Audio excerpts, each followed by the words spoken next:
지난주에는 노블레스 오블리주라고 하는 그런 제목으로 가진 자의 거룩한 특권, 책무에 대한 말씀을 드렸는데, 오늘은 천한 인생, 귀한 믿음이라는 주제로 계속해서 여호수아서를 공부합니다. 미국이 나온 소설가 중에 나다니엘 호도인이 있습니다. 이분이 1850년에 주홍글씨라고 하는 소설을 펴냈습니다. 사진을 보시면 책 표지가 저랬습니다. The Scarlet Letter. 그래서 색깔까지도 저렇게 주홍색으로 책을 펴냈다고 합니다. 내용을 보면 17세기에 이 청교도 사회를 배경으로 하고 있습니다. 그리고 매사추세츠, 보스턴을 중심으로 하고 있고, 작품의 주인공인 여자 헤스터는 어느 목회자와 간통죄를 저지르게 되는데, 발각이 되어서 이제 아주 끔찍한 형을 받게 됩니다. 평생을 가슴에 그 간통이라고 하는 영어 단어의 첫 글자인 대문자 A 자를 이렇게 붙이고 저렇게 살아야 하는 거죠. 사생아까지 낳았으니까. 그래서 주위에 이렇게 지탄을 받으면서 평생을 살게 됩니다. 일종의 사회적 낙인이 찍히는 것이죠. 오늘날 우리는 정보통신 혁명 시대를 살고 있습니다.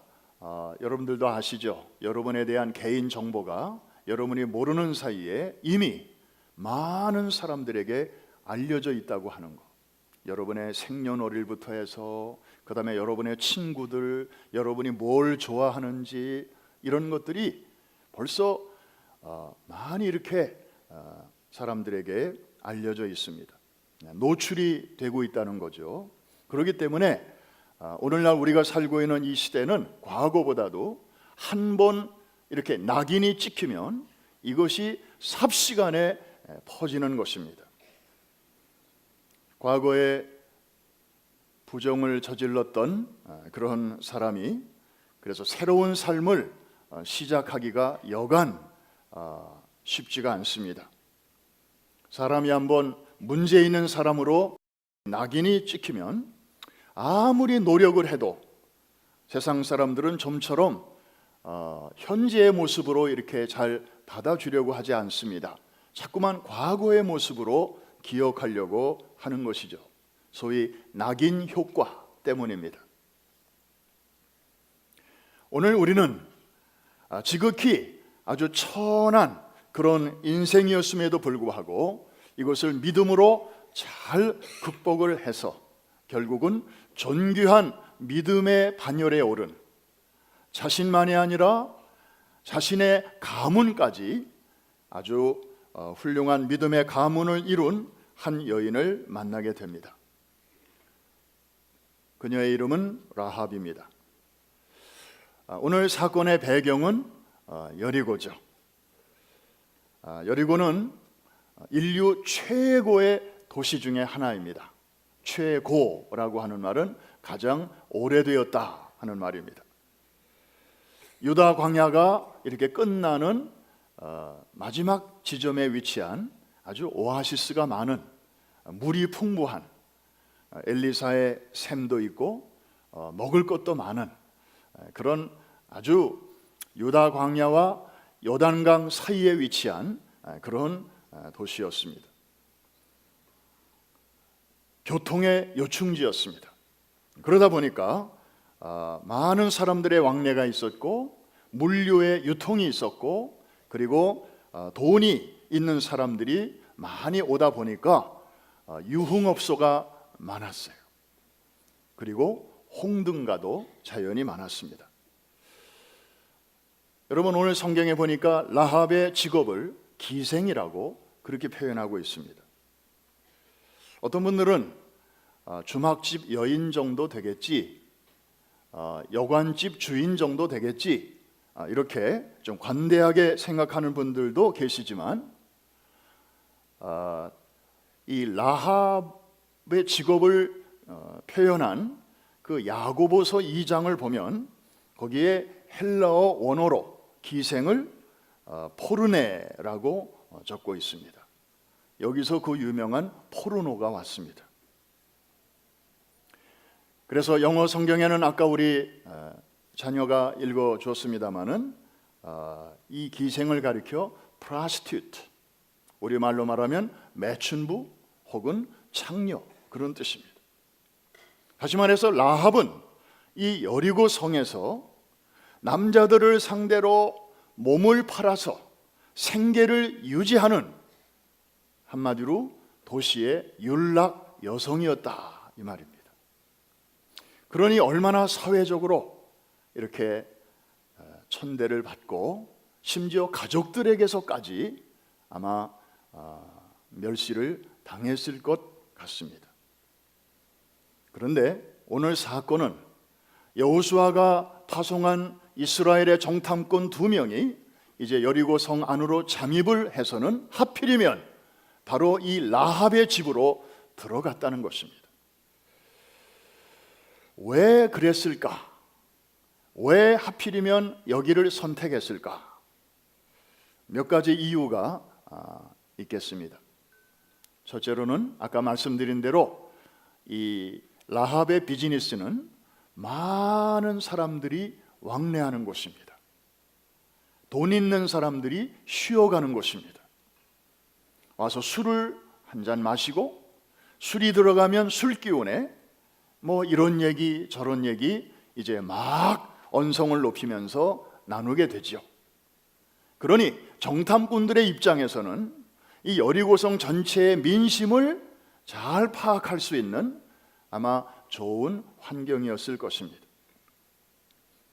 게다가 지금 이 라합의 비즈니스의 위치가 성벽 위에 있었다 그랬습니다.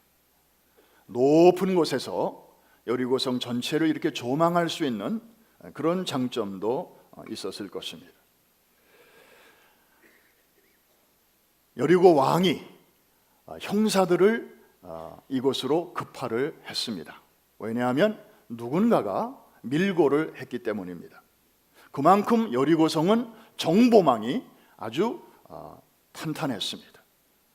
누가 수상한 사람이 오면 그 즉시 이렇게 관계기관에 정보가 갈 정도로 아주 물샐 틈 없는 그런 정보망을 갖추고 있었던 모양입니다. 그런데 우리는 여기서 이제 라합의 돌출 행동을 주목할 필요가 있습니다. 형사들이 와서 묻습니다. 여기 누가 왔었다는데? 라합의 대답은 이렇습니다. 예, 맞습니다. 수상한 사람이 2명이 왔었습니다. 사실대로 얘기를 합니다. 그 다음에는 이렇게 얘기를 합니다. 해질 무렵에 성문이 닫히기 직전에 이 사람들이 떠났습니다. 어둑어둑 해질 무렵에 이 사람들이 나갔습니다. 뭐 시간을 보니 부지런히 쫓아가면 캐치업 따라갈 수도 있을 것 같습니다. 빨리 한번 가보시오. 앞에 부분은 사실, 뒤에 부분은 거짓말이었습니다. 이 라합은 이 2 사람을 지붕 꼭대기에다가 감춰놓고 숨겨주었는데 그들을 보호하기 위해서 소위 선의의 거짓말, white lie까지 하면서 그들을 보호해 주었습니다. 사실 여리고 민족의 관점에서 볼 때는 이 라합은 참으로 위험한 짓을 한 것입니다. 이스라엘 백성들이 이 성을 무너뜨리기 위해서 지금 준비하고 있는데, 다시 말하면 적군의 첩자를 보호해 준 것입니다. 자연스러운 행동은 아니었습니다. 이 정탐꾼들을 왜 살려주었을까? 왜 라합이 그렇게 했을까? 이것이 이제 우리의 퀘스천입니다. 두 가지 비결이 여기에 나오고 있습니다. 첫째로는 믿음입니다. 한번 따라해 주시기 바랍니다. 믿음. 누구에 대한 믿음이었을까요? 하나님에 대한 믿음이었습니다. 사실 라합은 유대인이 아니고 이방 여인이었습니다. 하나님을 안 적이 없습니다. 하나님을 만난 적도 없고, 하나님이 행하신 일에 대해서 이스라엘 백성들처럼 목격한 적도 없습니다. 그럼 어떻게 이 여인이 믿음을 갖게 되었을까?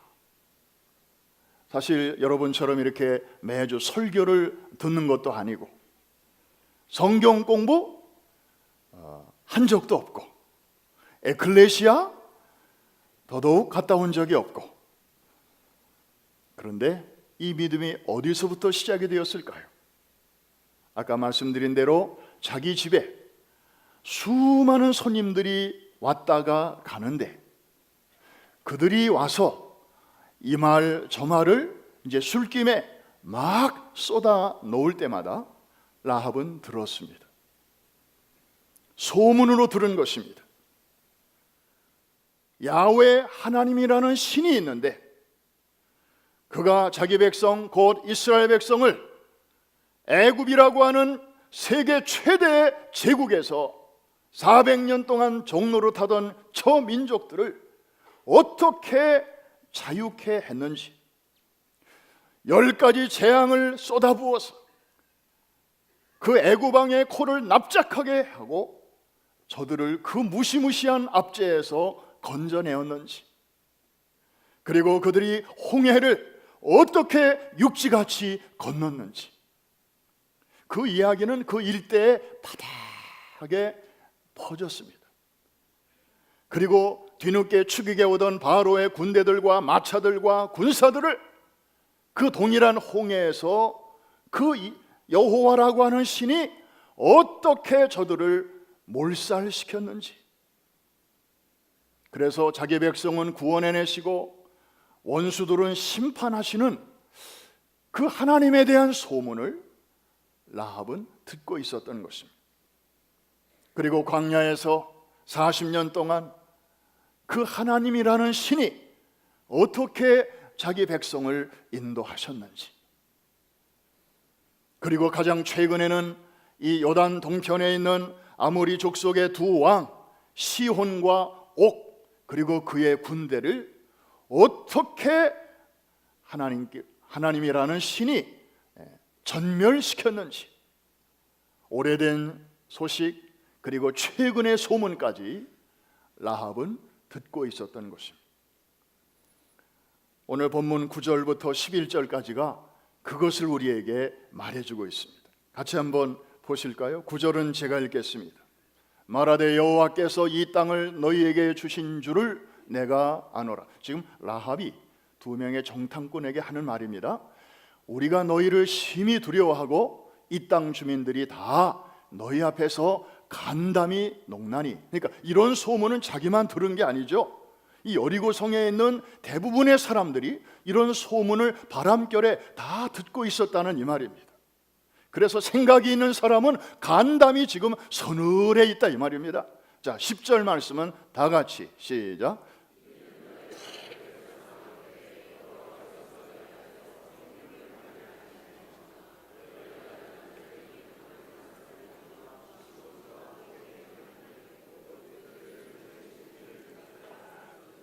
11절까지 다 같이 우리가 듣자 곧 마음이 녹았고 너희로 말미암아 사람이 정신을 잃었나니 너희의 하나님 여호와는 위로는 하늘에서도 아래로는 땅에서도 하나님이시니라.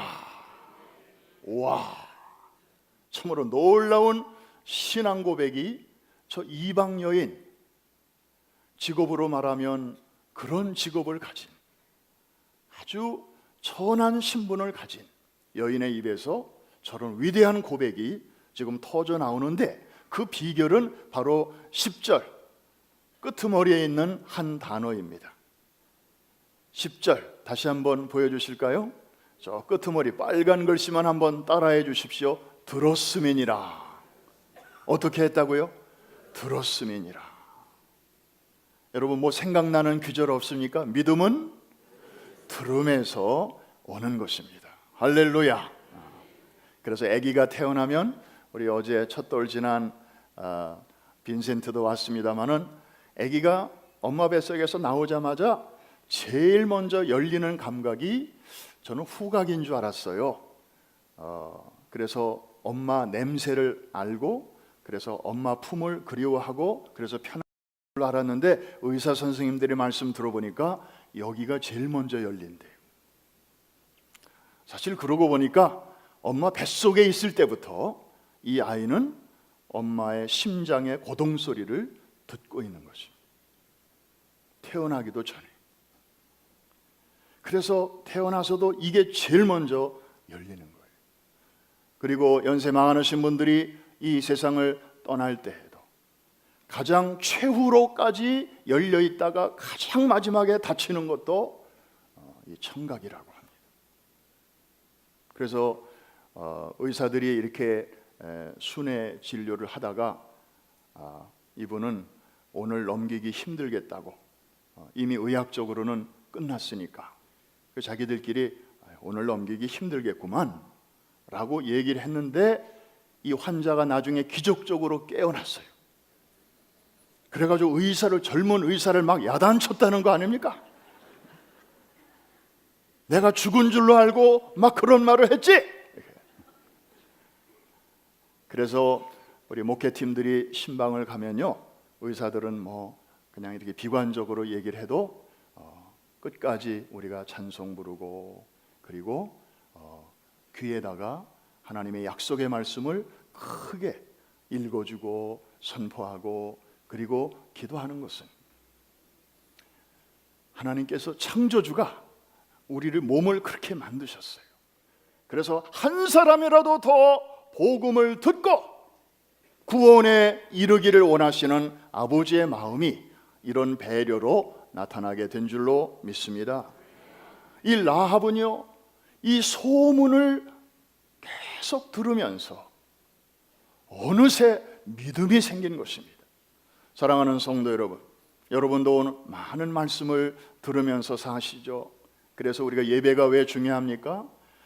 예배는 모든 순서 하나하나가 다 중요합니다. 어느 게 특별히 중요한 거 없어요. 다 중요한 거예요. 그 중에서도 이 설교 시간이 중요한 이유는 하나님의 말씀을 여러분들이 듣는 시간입니다. 주일 예배도 듣고, 금요 예배도 듣고, 목장 예배도 듣고, 아멘 하실 때까지 합니다. 새벽 예배에서도 말씀 듣고, 운전하면서도 방송으로 듣고, 핸드폰으로도 설교 말씀 듣고, 들으면서 아유 나는 돌아서면 잊어버려, 아유 나는 뭐 그래서 그냥 헛거야, 뭐 비포와 애프터가 똑같은 것 같아. 여러분은 그렇게 느끼실지 모르지만 하나님은 그렇게 말씀 안 하셔요. 옛날에 콩나물 기를 때 물 쫙 부으면 쫙 빠져요. 그 다음날 또 물 쫙 부으면 쫙 빠져요. 저 어렸을 적에 왜 어른들은 저렇게 헛된 일을 자꾸 매일같이 하나. 그런데 며칠 후에 보면 콩나물이 쑥 소리 없이 자라듯이 우리도 하나님의 말씀을 듣고 또 듣고 들으면서 우리는 못 느끼지만 하나님 앞에서 여러분의 믿음은 쑥쑥 자라게 되는 줄로 믿습니다. 라합이 증인이에요. 라합은 직업상 많은 사람들이 자기네 가게를 왔다 갔다 하면서, 그리고 술 한잔 걸치고 그냥 자기들이 하고 싶었던 얘기, 들은 얘기, 거기서 그냥 막 짓거리는 이야기를 이 여인은 들었습니다. 그러면서 어느새 믿음이 생긴 것입니다. 그런데요, 진짜 중요한 부분은 그 다음입니다. 많은 사람들이 다 같이 들었는데 그렇다고 해서 라합처럼 행동한 건 아니거든요. 어떻게 해서 라합은 그 하나님의 보내신 사람들을 숨겨줄 생각을 했느냐 하는 것입니다. 여러분, 이거는 절대로 자연스러운 행동이 아닙니다. 너무나 위험한 행동입니다. 들키기라도 하면요, 어떻게 될까요? 이미 이 라합은 사회적으로는 낙인 찍힌 여자입니다. 매춘부입니다. 게다가 들키기라도 하면 이제 매국노, 민족 반역자, 자기만이 아니라 자기의 가문, 자자손손까지 그런 또 하나의 무시무시한 낙인이 찍힐지도 모르는 그런 상황. 아마 라합은 사회적인 낙인이 얼마나 무서운가를 누구보다도 이미 잘 알고 있었을 거예요. 자기 직업상. 그렇기 때문에 또 다른 상처가 생기는 것에 대해서 너무나 두려움이 컸을 것입니다. 그럼에도 불구하고 라합은 이 두 사람을 자기 집에다가 숨겨줍니다. 자기 집 바깥에다가 숨기는 것도 아니에요. 자기 집의 지붕, 그 꼭대기에다가 숨겨줍니다. 이 발각되면 이거는 빼도 박도 못하는 거예요. 다시 말해서 라합은 속에 있는 믿음이 이렇게 겉으로 행동으로 표현되었다고 하는 것입니다.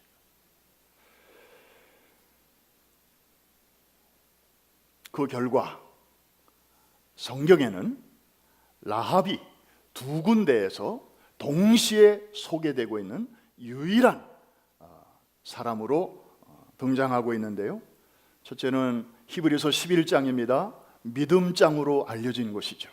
믿음이 중요하다. 이런 사람들은 다 믿음으로 이렇게 한 것이다. 히브리서 11장 31절 같이 한번 읽겠습니다. 시작.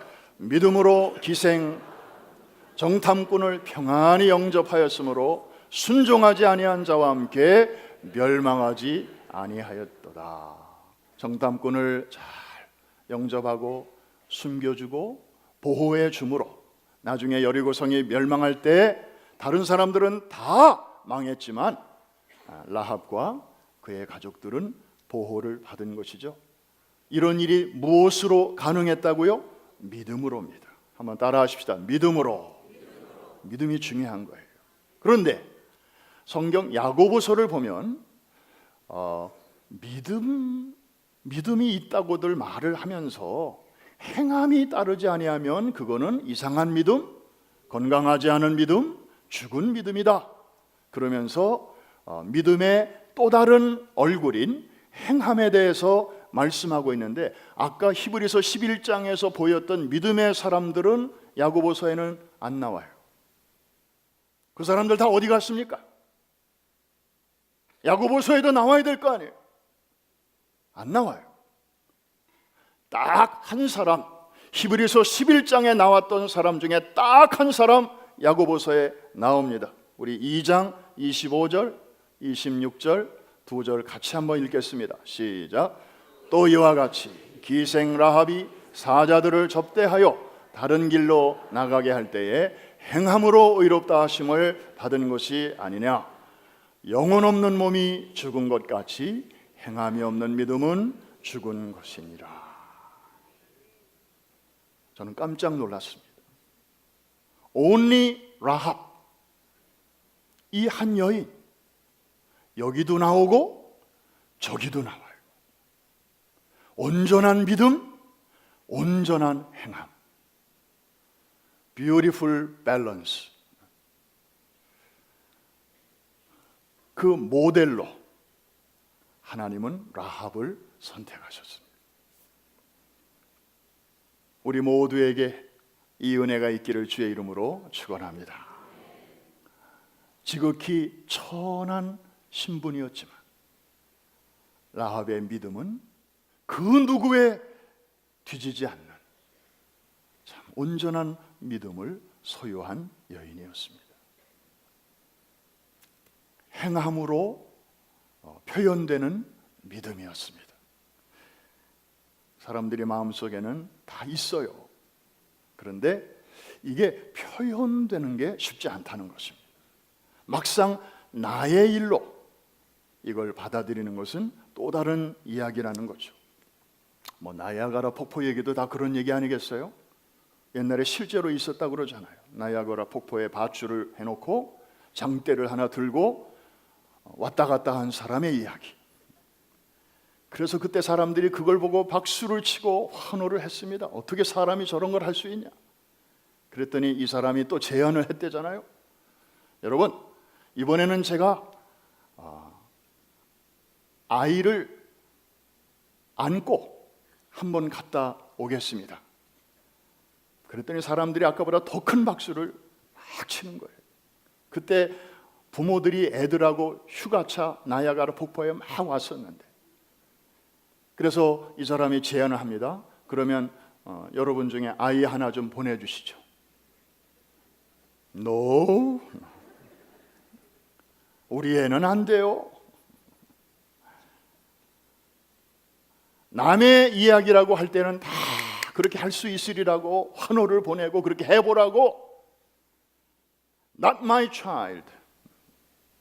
우리 애는 안 돼요. 여러분, 사람이 속에 있는 그 생각 혹은 믿음, 이것이 바깥으로 표현될 때는 이게 좀 차이가 있다는 거죠. 이게 밸런스를 유지하기가 쉽지가 않은 것입니다. 하버드 대학의 사회학 교수인 하비 칵스는 오늘날 우리는 복음이 기독교인들에 의해서 무효화되어가는 세상을 살고 있다. 여러분 잘 들으십시오. 불신자, 비기독교인들에 의해서 그렇게 되는 것이 아니고 스스로 크리스찬이라고 생각하는 사람들에 의해서 복음이 무력화, 무효화되어가는 그런 세상을 살고 있다. 뭔가 신앙과 일치되지 않는 행동을 하면서 살아가는 세속에 있는 사람들에게 그런 모습으로 비춰지는 크리스찬들이 너무 많기 때문에, 그런 사람들 때문에 원래는 그렇지 않은 복음의 의미와 가치가 계속 퇴색되어 가고 있다는 것입니다.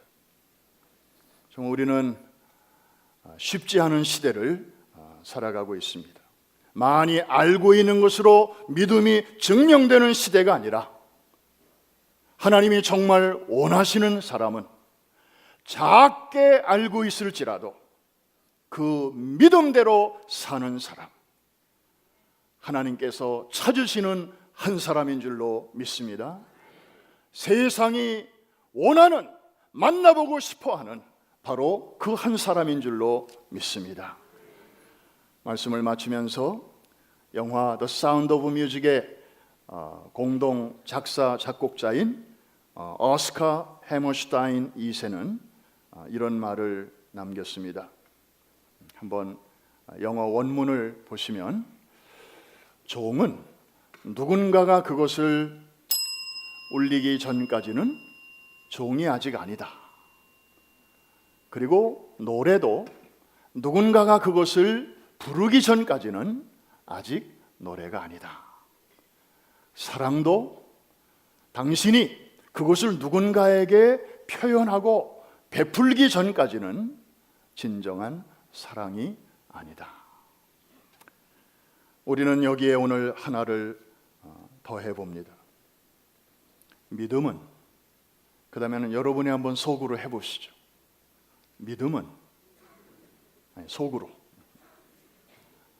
그것이 무엇으로 표현되기 전까지는, 행함으로 표현되기 전까지는 온전한 믿음이 아니다. 여러분, 왜 하나님이 저와 여러분을 벌써 데려가지 아니하시고 이 문제 많고 그리고 도전이 많은 이 미국 땅에, 이 뉴욕에 우리를 이렇게 아직도 남겨두시는 것입니까? 여러분의 친구들 중에는 벌써 유명을 달리한 친구들 많이 있지 않습니까? 그런데도 왜 하나님이 나를, 우리를 왜 아직도 이곳에 남겨두시는 것입니까? 해야 할 일이 있기 때문이죠. 바로 우리 속에 있는 믿음을 끄집어내어 주변에 있는 사람들에게 그것을 표현할 수 있는 시간을 우리에게 주시는 줄로 믿습니다. 라합처럼. 여러분, 저는 이 다음에 천국에 가면 라합을 만나볼 생각을 하니 설레이기도 하고 동시에 또 하나의 감정이 이렇게 확 오는데 부끄러울 것 같습니다. 라합은요, 우리처럼 이렇게 좋은 기독교적 환경도 아니었어요. 성경? No Bible. 예배? No 예배. 하나님에 대해서는 소문으로 바람결에 그냥 들었을 뿐이에요. 그런데도 믿음이 생겼고, 그리고 그 작은 믿음을 가지고 맥시멈으로 행동으로 옮긴 것입니다. 발각되면, 들키면 자신에게 감당할 수 없는 어마어마한 사회적 낙인, 정말 불명예스러운 낙인이 자기만이 아니라 자자손손 가문에 그냥 덮어 씌울 것을 알면서도 그녀는 민족주의의 한계를 신본주의로 극복한 여인이었습니다. 최소한의 믿음을 가지고 최대한으로 일했던 여인. 나는 이렇게 풍족한 정보와 이렇게 정말 자유로운 기독교적 환경 속에서 많은 걸 받았고 많은 걸 누리고 있으면서도 나의 믿음의 행동은 지금 하나님 앞에서 또 세상 속에서 지금 어떻게 표현되고 있는가? 이거 우리 고민해야 됩니다. 그냥 우리끼리 예배 드릴 때만 할렐루야 그러고 밖에 나가면 아무 소리 못 내고, 여러분 사실 우리가 우리끼리 모여 있을 때는 그냥 뭐든지 다 할 수 있을 것 같아요.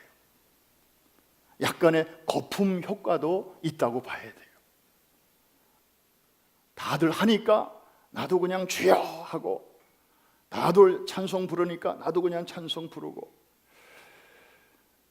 그런데 진정한 우리 믿음의 수준은 여기서가 아니라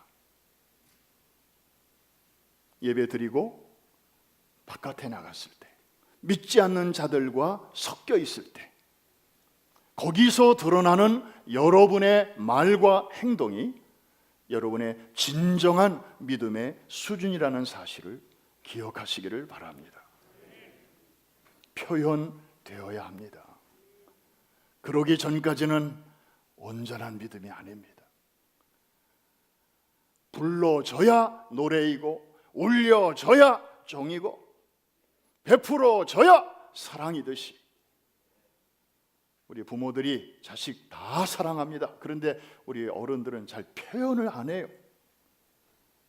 지들이 때 되면 알겠지 뭐. 그러니까 애들은요 그걸 오해를 하는 거예요. 우리 부모는 열심히 일은 하는데 우리를 별로 안 사랑하는가 봐. 돈이 더 중요한가 봐. 절대로 그런 거 아닌데, 애들은 어른처럼 생각이 이렇게 폭넓지가 않기 때문에 애들 얘기를 들어보면 그렇게 오해하는 애들이 참 많아요. 사랑하는 성도 여러분, 여러분 속에 있는 그 애틋한 사랑, 우리의 남은 생의 첫날인 오늘부터라도 표현하면서 사시기를 주의 이름으로 축원합니다. 그게 우리 인생을 풍요롭게 하고, 그리고 주변을 따뜻하게 하고, 불필요한 오해를 불러일으키지 않고, 거기에 우리의 작은 그런 액션을 통해서 하나님의 사랑과 샬롬의 평강이 여러분 주변으로 이렇게 번져가게 될 줄로 믿습니다.